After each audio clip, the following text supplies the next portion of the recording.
I'm Captain Mike, and in today's video I'm going to show you 10 pottery tools that you can make yourself for free or almost free.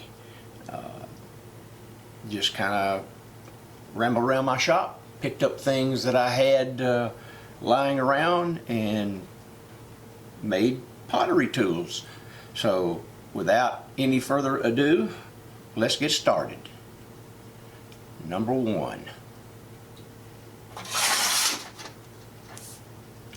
a butter knife. Pick them up you probably have a ton of them yourself that you have laying around. Not, pick them up at Goodwill. Cut a nice, neat little bevel, kind of blunt the end. It makes a really great separating tool down here for cutting the bottom off of excess clay or anything else you want to use it for. These also bend pretty easily. Most of them are stainless steel or whatever, and you can put it in a vise and bend it down and get an angle. But that's the first utensil that you can make something out of. Number two, tongue depressors.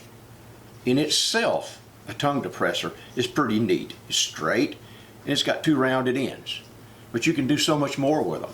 You can make a wooden tool to cut excess clay off the bottom of your thrown object. Choose the angle of your choice. I made this one in just a matter of minutes using nothing but a belt sander. You put the edge on it, a little bevel so it'll cut good, a little place for your finger if you want it, and put the squared up the bottom or the other end so that you can make a gallery on a teapot or something. Works great. Costs almost nothing. Number three. Is it three? Yeah, three. Alright. This is pretty neat too. This is just using forks. Doesn't matter what kind of forks. The first one I made was simply out of plastic. Now, this one, you have to take your time. I heated up the ends with a heat gun and they get hot fast and they bend. But there's possibilities here. You can do different things with it, okay? But that's not what it's really about. What it's really about is a regular plain old dinner fork. Put it in a vise, bend it down. You've got a pretty nice tool that'll make 4 parallel lines. You can pull them together and measure them and get them exact if you want to. You can cut some of them off just to have 1, 2 in the middle, 1 outside, however you want to do it. That works great. Everybody's got extra forks. Number four is the wires you use to cut your pots off of your bats. Everybody that knows about pottery knows about those. You usually get one in your kit, the first kit you get, that is made of some kind of wire. It doesn't last very long. So I started making my own.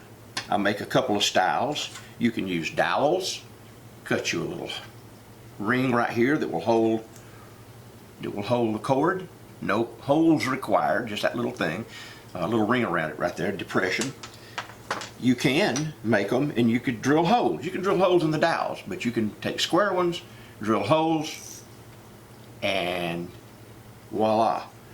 Now, this is my favorite for the simple reason that if you want to store it, all you have to do is this. It doesn't spring back on you, it doesn't come loose, it's there. They do wear out, but you get yourself some, this is 50 pound, you can go whatever you want to. This is braided fishing line, and it lasts for a long time. You'll never use all this up probably. Now, if you want to, you can also do the same thing here using silver braiding wire, which is used for jewelry. It's kind of got a plastic coating on some braided wire, and you can use some stainless steel wire if you like it springy and all. Those are your choices. Costs just a little bit for the stuff. Most of you will have you know, you or your significant other will have plenty of stuff laying around in your fishing tackle, wherever you keep your fishing tackle. And so that's almost nothing. Number 5. Now, this one's pretty neat. I've never used one of these, but I've seen my instructor use something that they bought that was kinda like this. I made this one out of a spoon first just to see, and what I did was just cut out a part of it so that you can hold it on the wheel where there's something, and you can scoop out as it spins. It'll scoop and it'll pull it right through this. Now you can also use it to scallop and different things. And I started making one out of a spoon. It is possible. I got in a hurry. I beat it all to pieces. It looks ugly. Don't do like me. Take your time. But you can make it, and this does work. I did pull it through some clay, but you can make one out of a spoon. It's a regular old spoon. You can also bend this here in a vise and have a rounded 45 to 90 degree angle, whatever you want. And to further work on this, if you don't beat on it, if you just want to grind on them, just look around in Goodwill for measuring spoons, measuring spoons. Spit it out, Mike. And see, they come in all different sizes. So you could have one of these, whatever you call them. I don't know what you call them. The thing to cut chunks out of your clay in different sizes. So that's a possibility. Can't cost much. Do it at Goodwill. Number 6. Okay, 6. Plain old skewer. I know you can find these things. They come in bamboo. This one just happens to be stainless steel. But you can't go wrong having a bunch of bamboo skewers or chopsticks, or in this case, a metal shish kebab thing. They just have any number of applications. Number 7. I'm learning to count. I already mentioned chopsticks, but for use in a different thing. This is nothing but a popsicle stick or a tongue depressor glued into a piece of foam rubber. And you can use sponge, you can use whatever. These you will use a lot. You reach down inside of your pot while it's on the bat, and you want to get extra moisture out. So you can glue that in. It's right sturdy, and shape it however you want to. And next time you're in a Chinese restaurant, save your chopsticks, and you can make one a little bigger. Cut you a chunk of foam rubber or sponge, whichever you prefer, and glue that in, just like that. And then shape it. You can make it narrow, wide, whatever shape you want to. Shape it with a pair of scissors, and there you go. There's your sponges. Where were we? Number 8, wasn't it? I ought to get my dog to go.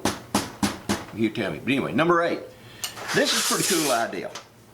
I saw my instructor use one, and I made several fancier models, but this is what I come up with the other day because it's super, super, super simple.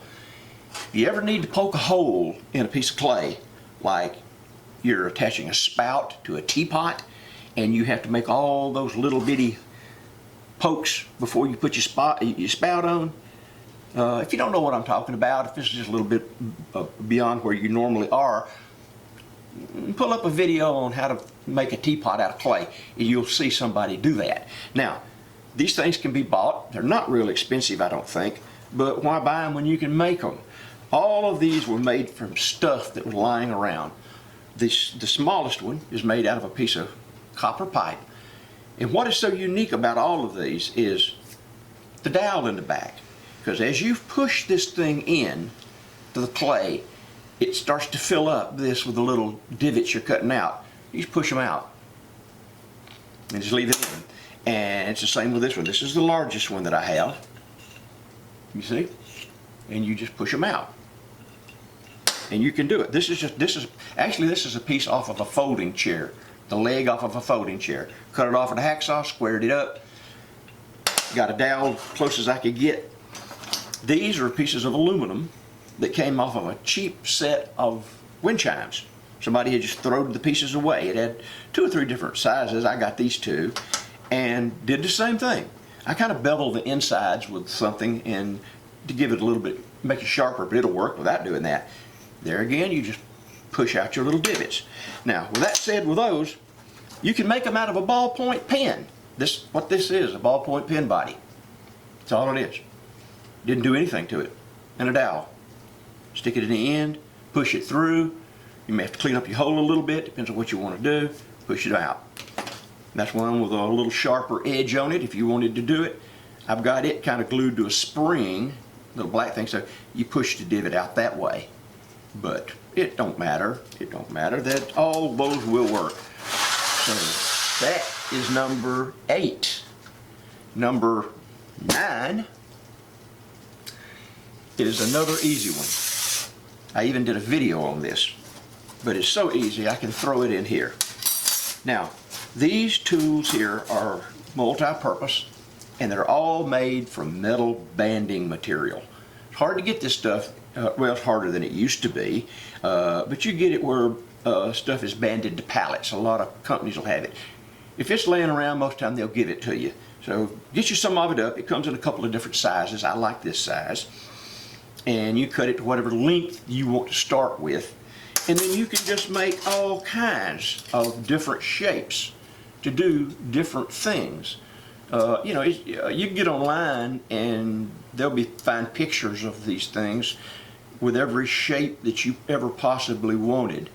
And these can be used either put to scribe as the wheel turns, to cut grooves and do whatever thing, or you can use them for chattering tools. If you do not know what chattering is, it's a technique where as the piece turns on the bat, these things begin to bounce like that, bump back and forth. And as they bump back and forth, they skip, and they make a very interesting pattern. Here's one specifically designed for that. I copied that after my instructor up at Good Dirt in Athens, Georgia. Y'all ought to visit his website. They got some great classes, and I've learned a lot from him and his wife Jess. So that's what these are. These are just made from simple banding tools. You can put heat shrink on them, whatever you want to do to make them fancy. But that's number 9. And number 10, the last one, is really interesting too, because everybody wants these kind of tools. Everybody wants them. In your kit that you get when you first start, you usually get a metal one and a wooden one. And that's fine. Then you'll end up ordering these. They come in different shapes, sizes, and how pliable they are. It's different. But I found out something that worked really neat, and that is take some of your old CDs that you have laying around and draw your patterns on them, and then just slowly cut them out. If you've got a scroll saw or something like that, you can cut them out, but you can cut them out with any kind of a low saw and then sand them to the smoothness that you want. You know, it just takes a little more time. But I mentioned these because if you can borrow some of these from somebody, some of the commercial ones, you can make an endless supply and an endless number of designs. And should you be lucky enough to find some of these little bitty discs, I had some, but I haven't seen them lately. You cut them in half and they make just great little ones. They just work really good for smoothing out your pottery as it spins and getting extra moisture off of it. So that's it. That is all I have. That is 10 different things that you can do. And not the only things that you can do, but it's just 10 that I gathered up this morning and decided I'd share with y'all. And if you have more ideas, throw them at me. Or if you have an idea you'd like for me to develop, put it in the comments below, and I'll sure try to make one of them, because I make almost all the tools that I have that I use, because that's the fun way to do it. Alright folks, I'm Captain Mike. That's my video on 10 do-it-yourself, simple, cheap tools, if not totally free. I enjoyed making this. I hope y'all enjoyed watching it. I'm Captain Mike. I'm out of here.